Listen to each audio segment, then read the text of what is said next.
Investment की या नहीं? नहीं, कोई बात नहीं, अब कर लेते हैं, देर आए दुरुस्त आए।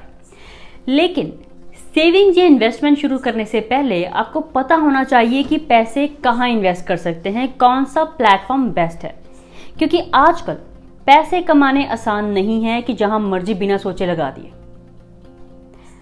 वैसे कुछ व्लॉगर्स और कपल व्लॉगर्स के लिए तो आसान है। करना क्या होता है, कैमरा उठाओ, सुबह उठे कैमरा ऑन किया, हम उठ गए हैं, हमने चाय पी ली है, हमने नहा लिया है, हम वॉशरूम जा आए हैं एंड अब हम सोने वाले हैं। या फिर आप कोई बिना लॉजिक वाली कोई शायरी कर ले, आ तेरी वजह नाल टुटिया मैं, तेनू की लगदा मैं तेनू हस के दसूंगा। पता लग ही गया होना पंजाबियों नूं कि मैं किहड़ी वैरायटी की गल कर रही हूँ। बट चलो, I am not a roaster. हमारे लिए पैसे कमाने आसान नहीं है। लोग 9 to 5 जॉब करते हैं, बॉसेस की डांट सुनते हैं, मन नहीं भी होता तो भी काम पर जाते हैं। जो लोग मेहनत कर रहे हैं या अपने टैलेंट के दम पर आगे बढ़ रहे हैं, please keep doing that, keep making yourself and your families proud. You are good people, strong people, brave people and you deserve everything nice. तो चलिए आज हम इन्वेस्टमेंट से रिलेटेड टॉपिक पर ही बात करते हैं, यानी कि म्यूचुअल फंड्स के बारे में।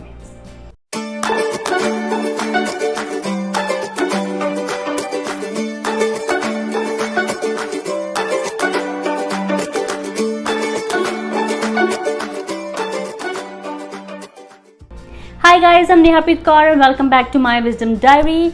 अब म्यूचुअल फंड्स कई लोगों को कॉम्प्लिकेटेड लगते हैं और होते भी हैं, बट उनके बारे में नॉलेज कम होने के कारण उनको ज़्यादा टफ लगते हैं, इसलिए वो इन्वेस्टमेंट भी नहीं करते। मैं भी उन्हीं में से एक थी। बट देन आई रियलाइज कि कभी अगर मुझे ज़रूरत पड़ी इन्वेस्टमेंट करने की, तो पता होना चाहिए कि प्लेटफॉर्म्स कौन से हैं, कौन से प्लेटफॉर्म सेफ हैं, रिस्क किस में कम है। तो in this video I tried my best कि आपको म्यूचुअल फंड्स के बारे में बता सकूं in the easiest way possible, कि कितने टाइप के होते हैं म्यूचुअल फंड्स, क्या क्या रोल होता है हर एक टाइप का, किस में क्या क्या रिस्क होते हैं and much more. And in the end हम जानेंगे कि म्यूचुअल फंड्स में इन्वेस्टमेंट करने से पहले आपको किन बातों का ध्यान रखना चाहिए। एंड इसके साथ ही हम जानेंगे what is the difference between stock market investment and mutual fund investment. तो चलिए शुरू करते हैं। अब सबसे पहले जान लेते हैं कि म्यूचुअल फंड्स क्या होते हैं। म्यूचुअल फंड्स में क्या होता है कि it collects money like from people like you and me. And जैसे कि 10 लोग हैं, 10 लोगों ने सबने थोड़े थोड़े पैसे दिए, ठीक है, मतलब कंट्रीब्यूट किए या कह लीजिए इन्वेस्ट किए, तो वहाँ म्यूचुअल फंड जो मैनेजर है उस इकट्ठी अमाउंट को वो री इन्वेस्ट करता है इन डिफरेंट इन्वेस्टमेंट अपॉर्चुनिटीज। वो इन्वेस्ट कर सकता है इक्विटी में, डेट में या दोनों में, डिपेंड करता है कि म्यूचुअल फंड का ऑब्जेक्टिव क्या है। In short I can say that mutual fund is nothing but a type of organisation जो मनी कलेक्ट करता है from people like you and me and make a pool of funds and then reinvest those funds in stocks, bonds, short term debts जैसी securities में। तो अब बात कर लेते हैं म्यूचुअल फंड के टाइप्स की। तो म्यूचुअल फंड 3 तरह के होते हैं, equity funds, hybrid funds and date funds. सबसे पहले बात कर लेते हैं इक्विटी फंड्स की। अब इक्विटी फंड्स वो होते हैं जो कंपनीज के स्टॉक्स और शेयर में इन्वेस्ट करते हैं। अब इन्हें रिस्की फंड्स भी माना जाता है, बट इनमें लॉन्गर पीरियड ऑफ टाइम में हायर रिटर्न देने का पोटेंशियल होता है। अब इक्विटी फंड्स में भी आगे सब कैटेगरीज होती हैं, जैसे कि large cap funds, mid cap funds, small cap funds, multi cap funds and sectoral funds. Large cap funds में इन्वेस्टमेंट का एक बड़ा पोर्शन लार्ज मार्केट कैपिटलाइजेशन का मतलब है स्टॉक मार्केट में ट्रेड करने वाली कंपनी की वैल्यू जो टोटल नंबर ऑफ शेयर्स को कंपनी की प्रेजेंट शेयर प्राइस से मल्टीप्लाई करके कैलकुलेशन की जाए। जी, तो लार्ज कैप फंड्स में इन्वेस्टमेंट का एक बड़ा पोर्शन लार्ज मार्केट कैपिटलाइजेशन में इन्वेस्ट किया जाता है। ये कंपनीज स्ट्रॉन्ग, रेप्यूटेबल और ट्रस्टवर्दी होती है। मिड कैप फंड्स में इन्वेस्टमेंट का बड़ा हिस्सा मीडियम मार्केट कैपिटलाइजेशन वाली कंपनी में इन्वेस्ट किया जाता है। मिड कैप कंपनीज के शेयर्स लार्ज कैप कंपनीज के कंपैरेटिवली रिस्कियर होते हैं।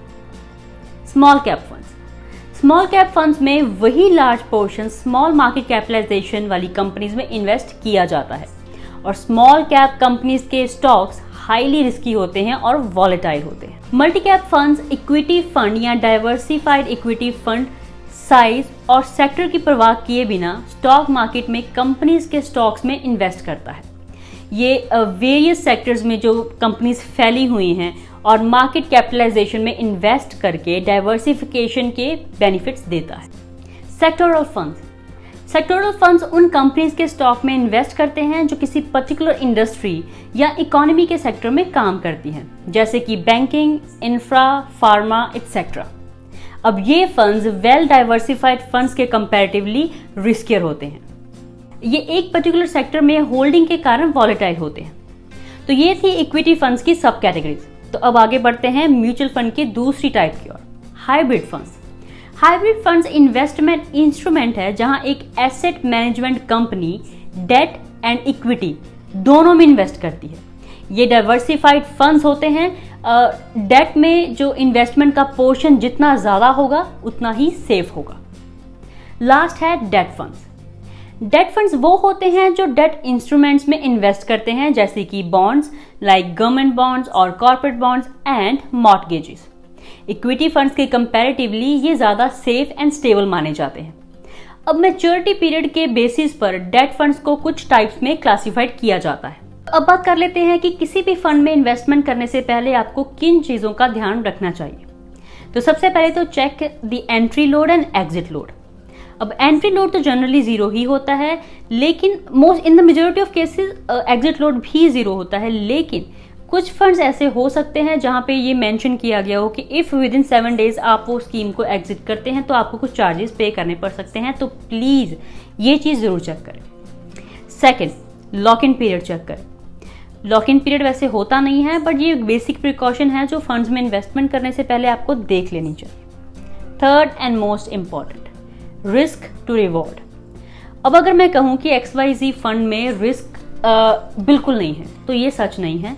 पैसों के मामले में कहीं ना कहीं कोई ना कोई रिस्क तो होगा कि अगर मैं कहूँ कि आपकी सेविंग पर आपको एज कंपैरेटिवली रिटर्न ज़्यादा आ रहा है, आपकी FD पर रिटर्न ज़्यादा आ रहा है, तो रिस्क कहीं ना कहीं रहेगा। तो वो भी एक बार चेक कर लीजिए। एंड अब बात कर लेते हैं कि what is the difference between mutual fund investment and stock market investment. तो अब यहाँ पे मैं आपको एक सिंपल एग्जांपल दूंगी। इसमें 2 सिनेरियोज होंगे। पहला सिनेरियो है कि मैं एक घर में रह रही हूँ, घर का सारा काम मैं देख रही हूँ, कुकिंग मैं कर रही हूँ, सब सफाई वगैरह मैं कर रही हूँ कि कौन सी चीज़ कहाँ रखनी है, डस्टिंग कहाँ पे करनी है, या फिर खाने में क्या बनाना है, वो सब मैं देख रही हूँ क्योंकि मुझे उसकी नॉलेज है। अब दूसरा सिनेरियो ये है कि मैं अपने काम में बिजी हूँ, मैं बिजनेस वूमेन हूँ, मुझे घर का कोई काम नहीं आता, तो मैं एक हाउस हेल्प हायर करूँगी, उसको मैं पैसे दूंगी। तो अब जो काम पहले सिनेरियो में मुझे करना था वही काम अब वो करेगी, A to Z वो करेगी। वो सारे डिसीजन उसके हैं कि आज उसने क्या बनाना है या फिर क्या सिस्टम है, मतलब सारे डिसीजन उसके होंगे। तो यही सेम डिफरेंस होता है स्टॉक मार्केट इन्वेस्टमेंट में और म्यूचुअल फंड इन्वेस्टमेंट में। स्टॉक मार्केट इन्वेस्टमेंट में ये सीन है कि आपको नॉलेज होती है कि मार्केट कब ऊपर जाएगी, मार्केट कब गिरेगी, इन्वेस्टमेंट कब करनी है, पैसे कब निकालने हैं। म्यूचुअल फंड्स में ये है कि आपको कुछ नहीं पता, आप एक म्यूचुअल फंड मैनेजर को आप हायर करते हो, वो सारे पैसे आप उसको देते हो, उसे देते हो। तो जो पहले सिनेरियो में जो नॉलेज आपको है अब वही नॉलेज उसको है। तो ये है बेसिक जो मेन डिफरेंस है दोनों में। So that's all from today's topic guys. मुझे पता है इनमें से बहुत सी टर्म्स ऐसी थी जो बहुत ही डिफ़िकल्ट थी, उन लोगों को नहीं समझ आई होंगी जिन्होंने म्यूचुअल फंड्स के बारे में, जिनको स्क्रैच से जानना है, जिनको पता ही नहीं है। तो I will try my best कि मैं एक डिफरेंट वीडियोज़ उन पे बनाऊँ ताकि लोगों को पता चल सके कि उन टर्म्स का मतलब क्या है, फिर वो म्यूचुअल फंड्स की ये वीडियो देख सकते हैं। तो आई रियली होप कि आपको समझ आया होगा म्यूचुअल फंड्स के बारे में, because I tried my best कि मैं ईजीएस्ट वे में आपको बता सकूँ म्यूचुअल फंड्स और इससे रिलेटेड सभी चीज़ों के बारे में। तो अगर आपको ये वीडियो अच्छा लगा तो प्लीज़ लाइक एंड शेयर ज़रूर करें, एंड अगर आप चैनल पे नए हैं तो सब्सक्राइब ज़रूर करें। And yes, that's all for now. हम फिर मिलेंगे अगली वीडियो के साथ। Till then stay safe, stay healthy and stay tuned with my wisdom Diary. Thank you for watching.